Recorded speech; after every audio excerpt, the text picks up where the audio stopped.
Heyrúllur sem haganlega hefur verið komið fyrir við sveitabæina til merkis að haustið handan við hornið. Heilt yfir má segja að heyskaparsumarið hafi verið gott á Eyjafjarðarsvæðinu því mikla landbúnaðar héraði. Uppskeran í fyrri slætti var sumstaðar slök, meðal annars vegna þurrka.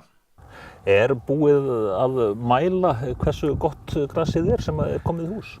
Nei, það má nú segja að það sé svona fara af stað svona rannsóknir eða efnarannsóknir inn í haldinu í heyinu en ég held að það sé alveg ástæðu til þess að vera þokkalega bjartsýnn, sérstaklega með það sem slegið þarna frekar snemma þó að að vísu geti verið ákveðin vandamál við það að sé þurrt þá fer þroskast grasi hraðar miðað við sprettu og menn voru svona aðeins í vandamáli með það. En síðan var áframhaldið þannig að háin var mjög góð.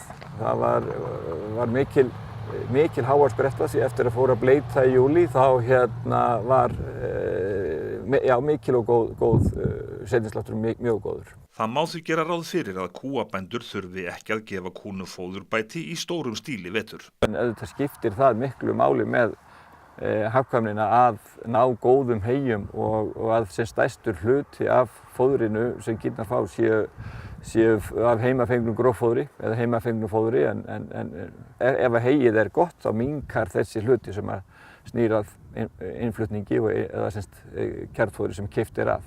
Mikið það að bændur þeir verki í stæður eða það allir sem eru í rúllunum?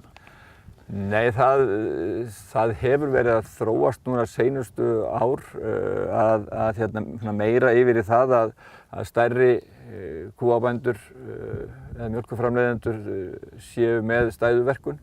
Það er svona, það má segja að það allavega minni plastnotkun í þeirri framleiðslu aðferð á heyfóðri og líka það að ef að rétt staðið að þá heyið jafnvel betra.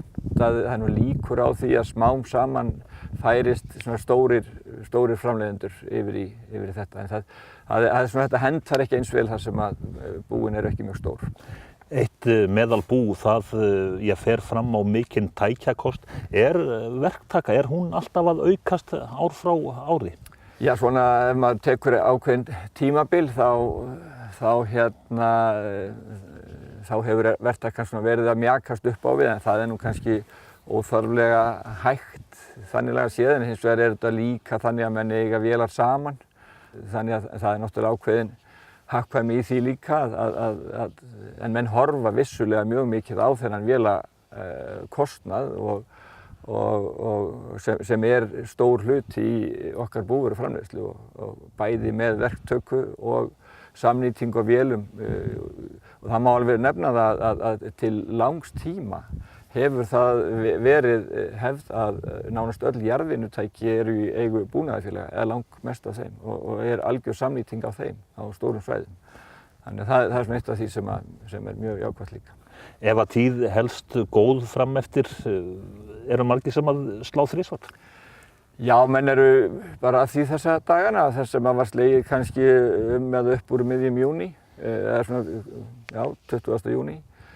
Síðan svona rúmlega mánuði seinna, 5-6 vikum seinna, í seinnipartinn í júlí og svo eru menn að slá í þriðja skipti þó svolítið af túnum hér. Menn bíða svolítið núna eftir því hvernig málið þróast í kornræktinni. Akrarnir þeir eru skriðnir? Já, og þetta lítur vel út en ég man ekki betur en það hafa akkurat verið 29.